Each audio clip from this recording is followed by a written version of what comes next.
پاسداری ہے وہ تب تک ہے جب تک ان کی ڈیوریشن ہے، کیونکہ معاہدوں کی سرٹن ڈیوریشن ہوتی ہے کہ آئندہ 10 سال ہم یہ نہیں کریں گے.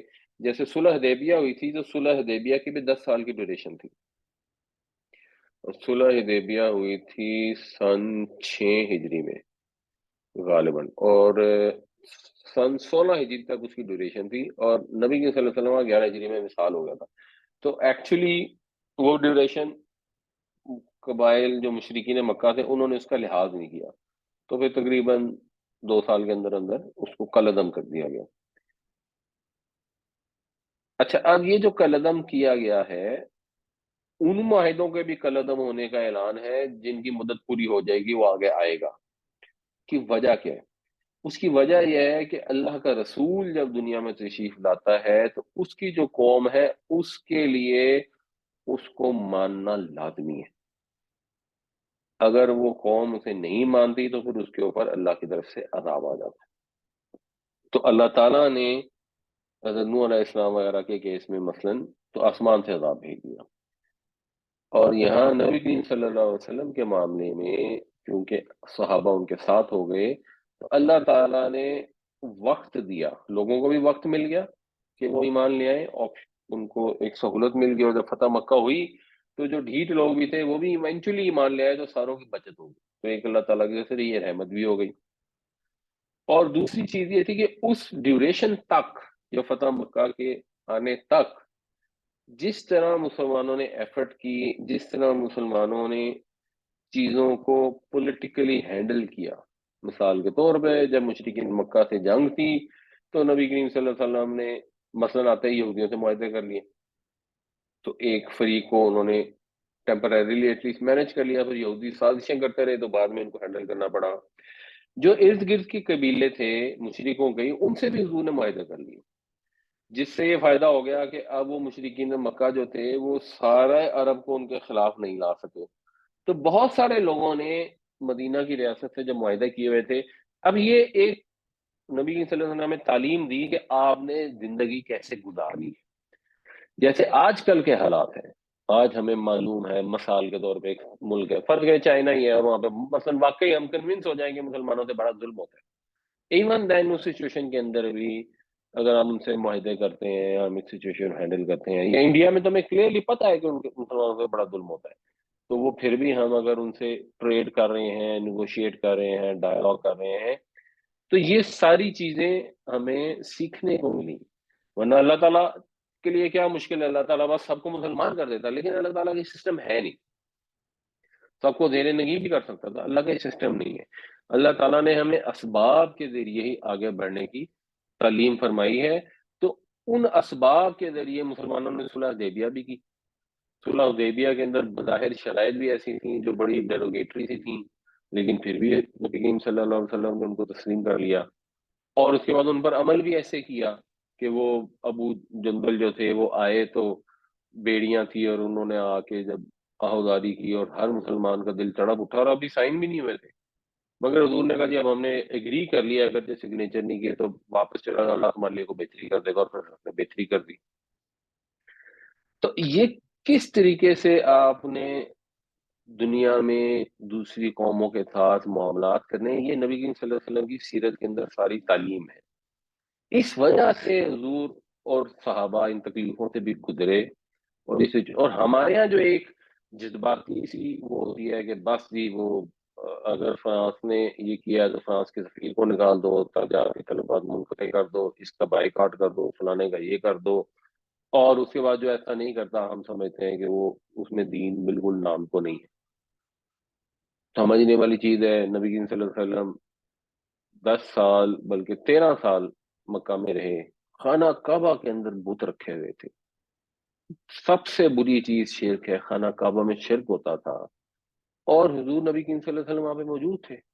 اور ہمیں پتا ہے کہ حضرت ابراہیم نے بت توڑے تھے، جو محمود غزنوی کا ایک قول ہے نا کہ میں بت شکن ہوں، بت فروش نہیں ہوں، وہ پتہ نہیں صحیح ہے کہ نہیں ہے، بٹ ہمیں پتا ہے کہ حضرت ابراہیم نے بت، تو حضور نے تو کوئی بت نہیں توڑا جا کے.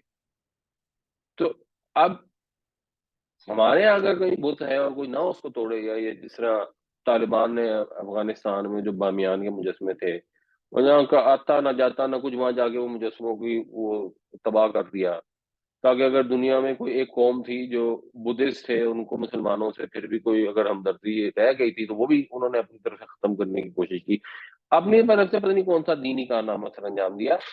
دین جو بھی ہے وہ قرآن سے سمجھ آتا ہے، نبی کریم صلی اللہ علیہ وسلم کی سیرت سے سمجھ آتا ہے۔ تو یہاں ہم دیکھتے ہیں کہ پہلے حضور نے جو بھی اس زمانے کی پولیٹیکل ریالٹیز تھیں اس کے حساب سے لوگوں کے ساتھ معاہدے کیے، اور ایونچوئل گول بہرحال رسول کے معاملے میں اللہ تعالیٰ کا پلان یہی ہے کہ رسول نے جب غالب آنا ہی آنا ہے، اور جب رسول غالب آ جائے گا تو اب اس کی قوم کے پاس شرک پر قائم رہنے کی آپشن موجود نہیں۔ تو جب آپشن موجود نہیں تو اللہ تعالیٰ نے جب وہ سٹیج آ گئی، اس سٹیج میں اپنی ذمہ داری سے عہدہ برا ہو گئے کہ، اور اس کی ڈیٹیل آئے گی، یوں نہیں ہوا کہ قوم معاہدہ نے بھا لیا تو معاہدے کو توڑ دیا یک طرفہ، ایسا نہیں کیا گیا، لیکن اوور آل یہ الٹیمیٹم یہ بتا دیا گیا کہ اب یہ ہونے جا رہا ہے، برات من اللہ و رسولہ الذین عاہدتم من المشرکین، اعلان برات ہے اللہ اور اس کے رسول کی طرف سے ان مشرکین کی طرف جن سے تم نے معاہدے کیے۔ فسیحو، سیحو یہ سیاحت کا لفظ ہم اردو میں بھی استعمال ہوتے ہیں، چلو پھرو، فی الارضی زمین میں، اربعۃ اشہر 4 مہینے، وَاعْلَمُوا اور جان رکھو، انکم غیر معجز اللہ کہ تم اللہ کو عاجز نہیں کر سکتے، اللہ کے قدرت سے، اللہ کے قبضے سے باہر بھاگ نہیں سکتے، وَأَنَّ اللَّهَ مُخْزِي الْكَافِرِينَ اور اللہ تعالیٰ کافروں کو رسوا کر کے رہے گا۔ یہ مخزی جو ہے یہ اس کا فائل ہے، یعنی خزا یخزی کا مطلب ہوتا ہے رسوا ہونا، اس سے پھر باب افعال بنا اخزا یخزی، رسوا کرنا۔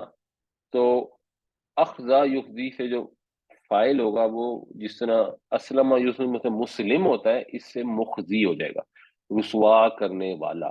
تو اللہ رسوا کرنے والا ہے کافروں کو، باماورہ ترجمہ ہوگا کہ اللہ تعالیٰ کافروں کو رسوا کر کے رہے گا۔ تو 4 مہینے کی مہلت دی گئی انہیں، تاکہ وہ لوگ جو شرارتیں کر رہے ہیں، جو معاہدوں کو توڑ رہے ہیں، تو ان کو تنبیہ ہو جائے، وہ اپنے رویے پہ نظر ثانی کرنا چاہیں تو نظر ثانی کر لیں۔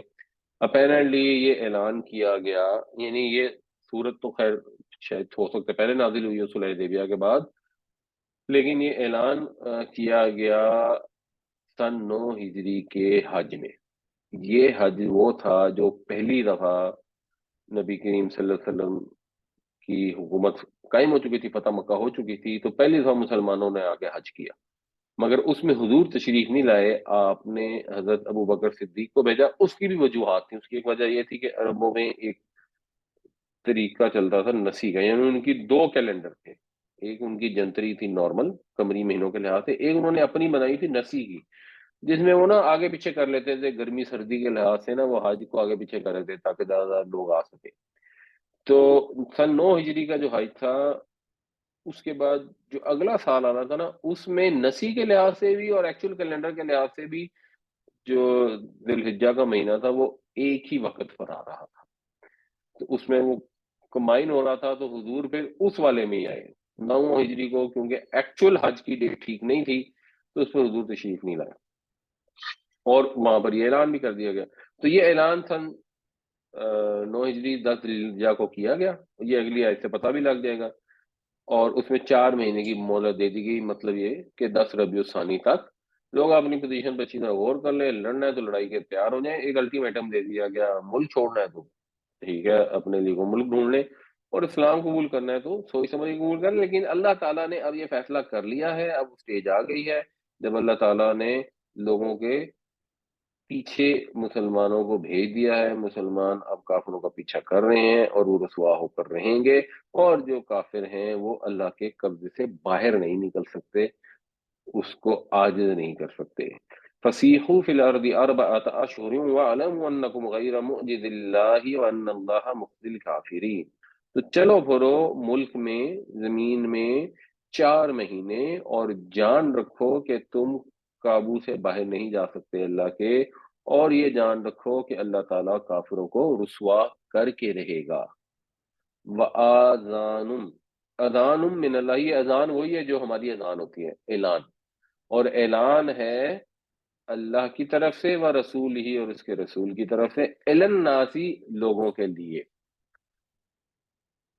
یوم الحج الاکبری، بڑے حج کے دن۔ بڑے حج سے مراد ہے حج، یعنی جو عمرہ ہے اس کو چھوٹا حج کہا جاتا ہے، حج اصغر۔ اور یہ اعلان کرنے کے لیے موقع کیوں رکھا گیا؟ موقع اس لیے رکھا گیا کہ آج کل کی طرح تو انٹرنیٹ تو ہے نہیں، اس وقت جو اعلان کیا جاتا تھا اس کا جو بہترین موقع تھا کمیونیکیشن کا، وہ حج کا موقع تھا، کیونکہ حج ہی ایسا اجتماع ہوتا تھا جس میں ملک کے کونے کونے سے لوگ جمع ہوتے تھے، تو جو بات وہاں کی جاتی تھی وہ پھر پورے ملک میں پھیل جاتی تھی۔ تو اب مشرکین کو الٹیمیٹم دینا تھا، تو اس کے لیے بھی تحمل کا مظاہرہ کیا گیا، حج کے آنے کا انتظار کیا گیا، اور پھر حج کے آنے کے بعد بھی 4 مہینوں کا وقت دیا گیا، اور سب لوگوں کو یہ اعلان کر دیا گیا۔ اس میں ایک طرح سے بشارت بھی تھی مسلمانوں کو، کیونکہ جب یہ آیتیں نازل ہوئی تو ابھی تو ظاہر آیتیں تو پہلے نازل ہوئی ہوں گی نا، اور بعد میں حضرت ابو بکر صدیق نے لوگوں کو بتائی ہوں گی کہ لوگوں کو حج کرنے کا موقع بھی ملے گا، اس سے پہلے تو صرف عمرے ہی کیے تھے۔ تو کیا اعلان ہے؟ ان اللہ بری من المشرکین و رسولہ، کہ بے شک اللہ بری ہے مشرکوں سے اور اس کا رسول بھی، سب مشرکین سے بری ہیں۔ یعنی کس سینس میں بری ہیں؟ جو پہلی آیت میں آ گئی، معاہدے جو کیے گئے ہیں، اب ان معاہدوں سے بری ہونے کا وقت آ گیا۔ اذان من اللہ ورسولہ الی الناس یوم الحج الاکبر ان اللہ بری من المشرکین ورسولہ، اور اعلان ہے یا اعلان کر دیا جائے گا اللہ اور رسول کی طرف سے لوگوں کو حج اکبر کے دن کہ اللہ اور اس کے رسول مشرکین سے بری الذمہ ہیں۔ فَإِن تُبْتُمْ، پھر اگر تم توبہ کر لو، فَهُوَ خَيْرٌ لَكُمْ، تو تمہارے لیے بہتر ہے۔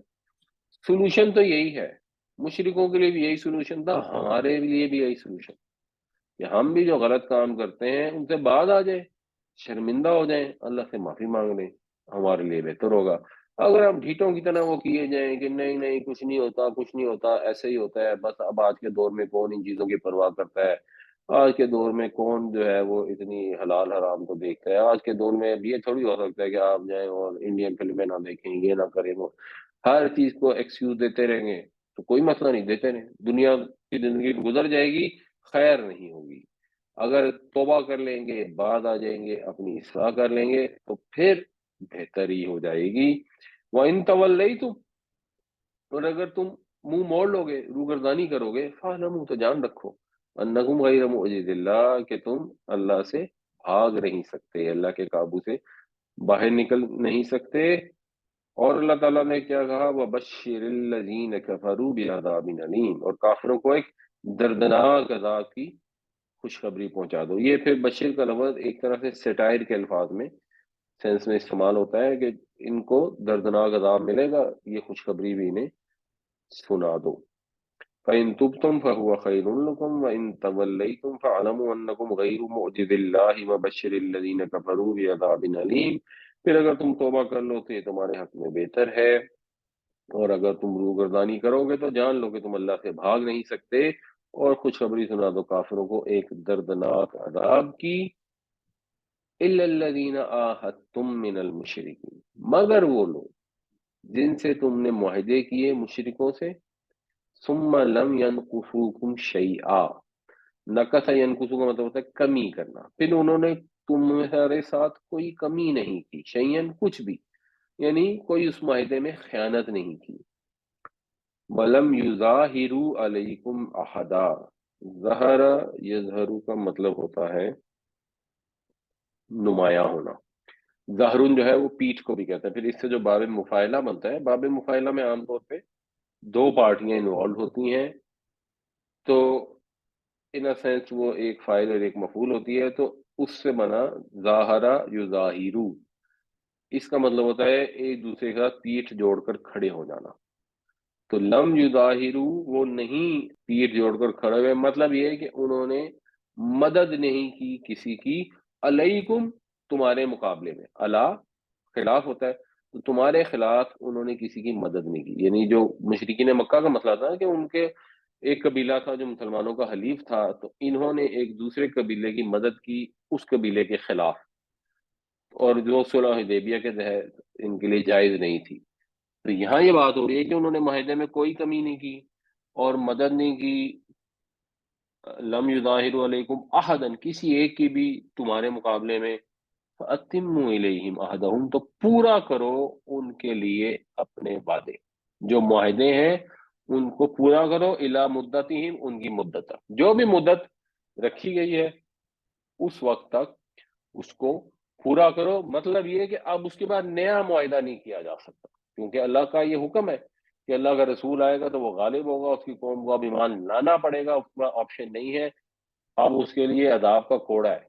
جن سے پہلے معاہدے کیے گئے تھے وہ ٹھیک ہے، ان معاہدوں کو آپ نے نبھانا ہے، مگر جب معاہدہ ختم ہو جائے گا تو پھر دوبارہ نہیں کرنا. بٹ جب تک اس کی مدت باقی ہے تب تک تم نے انہیں نہیں اس کو کرنا.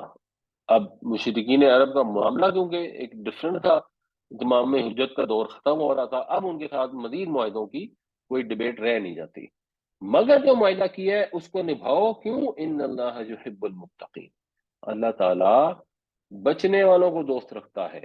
یعنی جو وعدہ توڑتے ہیں وہ ان کو اللہ تعالیٰ پسند نہیں کرتا. اللہ تعالیٰ وعدوں کے توڑنے سے بچنے والوں کو دوست رکھتا ہے. اللہ تعالیٰ ڈرنے والوں کو دوست رکھتا ہے، متقیوں کو دوست رکھتا ہے. کون متقی ہوگا؟ صرف ایک not as an individual but as a nation also. جس طرح اسلام ہر شخص سے انفرادی طور پر تقوی کا مطالبہ کرتا ہے، اس طرح مسلمان قوم سے بھی تقوی کا مطالبہ ہے. اگر کسی دوسری قوم کے ساتھ معاملہ کیا ہے، معاہدہ کیا ہے، تو اس میں سچا ہونا چاہیے، راست باز ہونا چاہیے، اس کو پورا نبھانا چاہیے. کسی وعدے کی، قول قرار کی خلاف ورزی نہیں کرنی چاہیے. یہ مسلمانوں کا ریکوائرڈ ہے ان سے متقی ہونے کا ایز اے نیشن. اور اللہ تعالیٰ متقیوں کو ہی پسند فرماتا ہے. تو ایز این انڈیویجول بھی اور ایز اے نیشن بھی جو لوگ اللہ سے ڈریں گے، اپنے معاہدوں کو پورا کریں گے، وہی آخرت میں پھر کامیاب ہوں گے. کیونکہ آخرت میں کامیاب تو وہی ہوگا نا جس کو اللہ تعالیٰ پسند فرماتا ہے. جسے اللہ تعالیٰ پسند نہیں رکھتا وہ دنیا میں اپنی طرف سے بڑا کمال کر لے، دھوکے بازی کر کے کہیں مسلمانوں کا علاقہ آزاد بھی کرا لے، اللہ تعالیٰ کو وہ پسند نہیں ہے. یہ بڑی ہی ڈفرنٹ قرآن کی گائیڈ لائنز ہے کمپیئر ٹو جو ہمارے ہاں عام جو سیاسی مذہبی جماعتیں ہیں وہ جس قسم کی پکچر پورٹری کرتی ہیں، اس سے بالکل ہی فرق ہے. إِلَّا الَّذِينَ عَاهَدتُّم مِّنَ الْمُشْرِكِينَ ثُمَّ لَمْ يَنقُصُوكُمْ شَيْئًا وَلَمْ يُظَاهِرُوا عَلَيْكُمْ أَحَدًا فَأَتِمُّوا إِلَيْهِمْ عَهْدَهُمْ إِلَىٰ مُدَّتِهِمْ إِنَّ اللَّهَ يُحِبُّ الْمُتَّقِينَ. سوائے ان لوگوں کے جن مشرکوں سے تم نے معاہدے کیے، پھر انہوں نے ان میں کوئی خیانت نہیں کی اور نہ ہی تمہارے خلاف کسی کی مدد کی، تو ان کے معاہدے ان کی مدت تک پورے کرو. بے شک اللہ تعالیٰ متقیوں کو دوست رکھتا ہے، متقیوں کو پسند فرماتا ہے. سر، جو نماز تراویح ہے، میں لاسٹ بھی آپ کا ایک لیکچر سن رہا تھا، وہاں پر آپ نے ایکسپلین کیا کہ یہ ڈیفینیٹ ایک تو نفلی نماز ہے نا. میں ایک چیز یہ پوچھنا چاہتا ہوں کہ دیکھیں، ابھی میں نے شروع کیا ہے قرآن سیکھنا، مجھے اتنی سمجھ نہیں ہے. نارملی یہ ہوتا ہے کہ 20 تراویحاں یا 8 تراویح جو بھی کہا جاتا ہے کہ آپ نے پڑھنی ہے روزے سے پہلے عشاء کے بعد، تو اس کو اب ڈیفینیٹلی جب ہم کھڑے ہوتے ہیں، قیام کر رہے ہوتے ہیں، تو دھیان نہیں لگا پاتے بیکاز اس کی سمجھ نہیں ہوتی. ٹھیک ہے، دھیان نہیں لگا پاتے. تو کیا اس سے بہتر عمل یہ ہے کہ میں اگر کوئی رکوع قرآن پاک کا بیٹھ کے ترجمے اور تفسیر کے ساتھ سن لوں یا پڑھ لوں، تو اس کے بارے میں تھوڑا بتاتے ہیں کہ لائک کہ ہم نے ٹھیک ہے تراویح ہی پڑھنی ہے، اس کے اوپر قرآن پاک کے اوپر ہی غور کرنا ہے، اور کھڑے ہوئے ہیں، اونگ رہے ہیں، نیند آ رہی ہے، کوشش کر رہے ہیں، لیکن نہیں غور ہو رہا، کو سمجھ نہیں لگ رہی کسی چیز کی. پڑھا قاری صاحب پڑھ رہے ہیں، بہت سپیڈ سے جا رہے ہیں اور ہمیں اس چیز کی سمجھ نہیں لگ رہی. ٹھیک ہے. نہیں، میرا تو ذاتی خیال یہی ہے کہ اس ایسی تراویح جس میں سمجھ نہ آ رہی ہو اور وہ سپیڈ سے پڑھ رہے ہوں اور آپ کو سمجھ بھی نہ آ رہی ہے، تو اس کا تو شاید بہت زیادہ فائدہ نہیں ہے. صرف جو ایک فائدہ ہوتا ہے وہ یہ ہوتا ہے کہ آپ قرآن سن لیتے ہیں. اچھا، وہ قرآن سننے کے لیے آپ یہ بھی کر سکتے ہیں مثال کے طور پر کہ اگر تراویح ہو رہی ہے تو آپ سائڈ پہ بیٹھ جائیں اور قرآن کھول لیں، جس کا ترجمہ بھی صاحب کو نظر آ رہا ہو اور آپ سنتے جائیں. اس کی خیر عام طور پہ مسجدوں میں لوگ اجازت ہی نہیں دیتے. اگر آپ 2-3 دن بیٹھ کے قرآن کھولیں گے نا تو پھر وہ لوگ آ جاتے ہیں کہ جی یہ کیا کر رہے ہیں، کیوں کر رہے ہیں، وغیرہ وغیرہ۔ میری جو انڈرسٹینڈنگ ہے وہ یہ ہے کہ تراویح کوئی اس طرح لازمی چیز نہیں ہے۔ اب ہمارے یہاں تو یہ خیال پیدا ہو گیا کہ جی تراویح نہیں ہوتی تو روزہ ہی نہیں ہوتا۔ بنیادی طور پر جو تراویح ہے یہ کیا ہے، یہ اصل میں اوریجنلی جو سمجھنے والی چیز ہے، اصل سمجھنے والی چیز ہے کہ ایک نماز ہے جس کو ہم کہتے ہیں تہجد کی نماز۔ یہ تہجد کی نماز نبی کریم صلی اللہ علیہ وسلم پر فرض تھی۔ جو چیز جو نبی کریم صلی اللہ علیہ وسلم اکثر کرتے تھے ہمارے لیے وہ سنت ہو جاتی ہے، اور جو بہت زیادہ کرتے تھے اس کی تاکید بھی ہو جاتی ہے۔ تو مسلمان تہجد کی نماز پڑھتے تھے بہت سارے، اور آج بھی ہمیں پڑھنی چاہیے۔ اور تہجد کی نماز میں کچھ لوگ ایسے تھے جو نہیں پڑھ سکتے تھے، سارا دن کام کیا، کہیں باغ میں کھیت میں کام کیا اور تھک جاتے تھے، تو کیونکہ نیند توڑ کر اٹھنا ہوتا تھا، ان سے نہیں اٹھا جاتا تھا، تو انہوں نے نبی کریم صلی اللہ علیہ وسلم سے اجازت مانگی کہ ہمیں اگر اجازت دے دیں تو ہم عشاء کے بعد ہی پڑھ لیں، تو حضور نے اجازت دے دی۔ وہ جو اجازت دے دی اور تہجد کی نماز عشاء کے بعد لوگوں نے پڑھنی شروع کر دی، ہمارے زمانے میں لوگوں نے اس کا نام لکھ دیا وطر۔ ایکچولی وطر جو ہے یہ تہجد کے آخری 3 نفل یا آخری ایک نفل کو وطر کہتے ہیں۔ تو کیونکہ اجازت مل گئی تو ہم عشاء کے ساتھ پڑھ لیتے ہیں، یہ ویسے عشاء کا پارٹ نہیں ہے۔ یعنی عشاء میں وطر پڑھنے سے کہیں بہتر ہے کہ تہجد کے وقت وطر پڑھا جائے۔ اچھا ہمارے یہاں کیونکہ حنفیوں کا جو بر صغیر کے حنفاء ہیں ان کا ویسے ہی تھوڑا سا چیزیں تھوڑی زیادہ ایسی ہیں کہ بس لوگ اندھا دھند ان کو فالو کرتے ہیں۔ اب لوگوں کا خیال ہے کہ وطر جو ہے وہ عشاء کی نماز کا حصہ ہے، حالانکہ ایسی بات نہیں ہے۔ تو پہلی بات یہ ہے کہ وطر بھی پڑھنے لازمی نہیں ہے، نفل نماز ہے، پڑھنے کی تاکید ہے، پڑھنا بہت ضرور اچھا ہے اور پڑھنے چاہیے، مگر نہ پڑھنے کا گناہ نہیں ہے۔ اس کے بعد تراویح بھی جو ہے بیسیکلی وہ بھی تہجد کی نماز ہے۔ ہوا یہ کہ نبی صلی اللہ علیہ وسلم نے رمضان کے کسی ایک رمضان میں ایسا ہوا کہ آپ جو تہجد پڑھتے تھے آپ نے مسجد میں پڑھی۔ ویسے ہی ایک اس سے پہلے بھی واقعات آتے ہیں کہ حضور پڑھ رہے تھے، میں نے آپ کو 2-3 کلاسیں پہلے ایک حدیث بتائی تھی نمازوں کی ترتیب میں، صورتوں کی ترتیب کے لحاظ سے، جس میں حضور نماز پڑھ رہے تھے اور ایک صحابی آ کے ساتھ کھڑے ہو گئے۔ اب وہ جب ساتھ کھڑا ہو جاتا ہے ایک آدمی تو ظاہر ہے وہ جماعت سی بن جاتی ہے۔ تو اس طرح کے واقعات ہوتے رہے۔ رمضان میں ایسا ہوا کہ حضور باہر پڑھ رہے تھے تو باقی لوگ بھی، کیونکہ رمضان میں زیادہ ثواب ہوتا ہے تو قیام اللیل کی زیادہ لوگ کوشش کرتے ہیں، یعنی یہ تہجد کو ہی قیام اللیل بھی کہتے ہیں۔ تو وہ صحابی اکٹھے ہو گئے اور ایک جماعت سی بن گئی۔ پھر ایک دن ہوا، 2 دن ہوا، تو 2-3 دن بعد حضور نے پھر اپنے حجرے میں نماز پڑھنی شروع کر دی، یہ کہہ کر کہ تم پر ہی کہیں فرض نہ ہو جائے۔ تو بیسیکلی وہی نماز تھی۔ اچھا اب وہ نماز تھی تو کیا ہوا کہ مسلمانوں نے، ظاہر ہے اس کو حضور تو پڑھتے ہی تھے، مسلمانوں نے پڑھنا شروع کر دیا۔ اور اس کے علاوہ اس میں ایک اور بھی چیز ہے کہ نبی کریم صلی اللہ علیہ وسلم ہر رمضان میں قرآن کا دورہ کرتے تھے، یعنی قرآن مکمل کیا کرتے تھے حضرت جبریل کے ساتھ، اور آخری رمضان میں 2 دفعہ کیا تھا۔ تو تہجد کی نماز بھی سنت ہے، اس کا بڑا ثواب ہے، اور رمضان میں پورا قرآن پڑھنا بھی بڑا ثواب ہے۔ تو ایڈمنسٹریٹو اس کی آسانی یہ ہے کہ اگر ایک آدمی جس کو قرآن پورا یاد ہے وہ پڑھتا جائے، اور اس وقت تو یاد ہی بیسیکلی ہوتا تھا، لکھا ہوا تو ہر ایک کے پاس اس طرح اویلیبل بھی نہیں ہوتا تھا، تو ایک آدمی پڑھ رہا ہے اور باقی سارے سن لیں تو یہ بھی بڑی اچھی بات تھی۔ تو وہ لوگ پھر اس طرح گروپ بنا کر یہ تہجد کی نماز رمضان کے مہینے میں اس طرح پڑھ لیا کرتے تھے غالباً کہ اسے پورا قرآن ہو جائے۔ اور حضرت عمر نے ایک دفعہ جب دیکھا کہ مسجد نبوی میں لوگ، غالباً مسجد نبوی تھی، کہ لوگ مختلف ٹولیاں بنا کر پڑھ رہے ہیں، کوئی کہیں پڑھ رہا ہے کوئی کہیں پڑھ رہا ہے، تو انہوں نے کہا کہ اس طرح بے ادبی ہوتی ہے۔ مفہوم اس کا یہ ہے کہ یہ قرآن جب پڑھا جائے تو اس کو سننا ضروری ہے، تو ایسے کرو کہ یہ اکٹھے کر کے نا ایک ہی جماعت کرا لی کرو۔ اور ساتھ حضرت عمر نے یہ الفاظ ادا فرمائے کہ اگر تم اس کو اس کے وقت پر پڑھو تو وہ کہیں بہتر ہے۔ تو میں ڈھونڈوں گا اس کی بھی حدیث، اگر ریفرنس چاہیے ہوگا تو میں انشاءاللہ ڈھونڈ کے وہ بھی دے دوں گا۔ تو حضرت عمر نے، جو لوگ کہتے ہیں نا تراویح کی نماز رائج کی، حضرت عمر نے خود نہیں پڑھی۔ حضرت عمر نے بلکہ یہ کہا کہ یہ اس کو اس کے وقت پر پڑھنا بہتر ہے۔ اس کا وقت کون تھا ہے کہ نیند توڑ کے اٹھو، اور سحری سے پہلے اس کا وقت ہوتا ہے جو صحیح وقت ہے۔ جو عشاء کے وقت سے بعد مراد پڑھنے کی تہجد کی۔ اجازت دی گئی یہ تو ایک سہولت دی گئی۔ تو اب اس ساری پکچر کو اگر آپ دیکھیں تو یہ پتہ لگتا ہے کہ تراویح کی نماز بڑی اچھی ہے، اس کے بڑا درجہ ہے، اس میں قرآن پورا کیا جاتا ہے، آپ کو پورا کرنے کا موقع ملتا ہے تو ضرور کریں۔ آبویسلی قرآن کو سننے کا بھی صحیح طریقہ تو یہی ہے کہ قرآن کی سمجھ آ رہی ہو۔ تو اب اگر آپ تراویح پڑھ لیتے ہیں تب بھی ٹھیک ہے، یعنی اس میں یہ نہیں ہے کہ یہ بدعت ہے اس طرح سے جیسے بدعتیں ہوتی ہیں، اور اگر آپ نہیں بھی پڑھتے تو بھی کوئی مسئلہ نہیں ہے، ویسے ہی نفل نماز ہے۔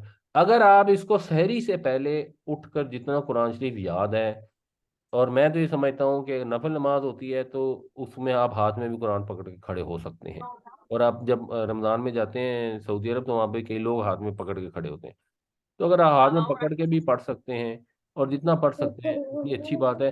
ہاں، کوشش کرنی چاہیے کہ رمضان میں قرآن کا ایک دفعہ دورہ پورا ہو جائے، اگر وہ بھی کرنا بڑی اچھی بات ہے۔ اب کوئی لوگ اسے تراویح کے ذریعے سے کر لیتے ہیں تو ٹھیک ہے، اگر ان کو اس میں سنتے وقت نیند نہیں آ رہی ہوتی اور دلچسپی محسوس ہو رہی ہوتی ہے تو وہ ٹھیک ہے، ادروائز اگر دلچسپی محسوس نہ ہو رہی ہو تو جنرلی ایسی عبادت کا فائدہ نہیں ہوتا، اس سے بہتر ہے کہ اس کو بہتر وقت پر اور بہتر طریقے سے کیا جائے۔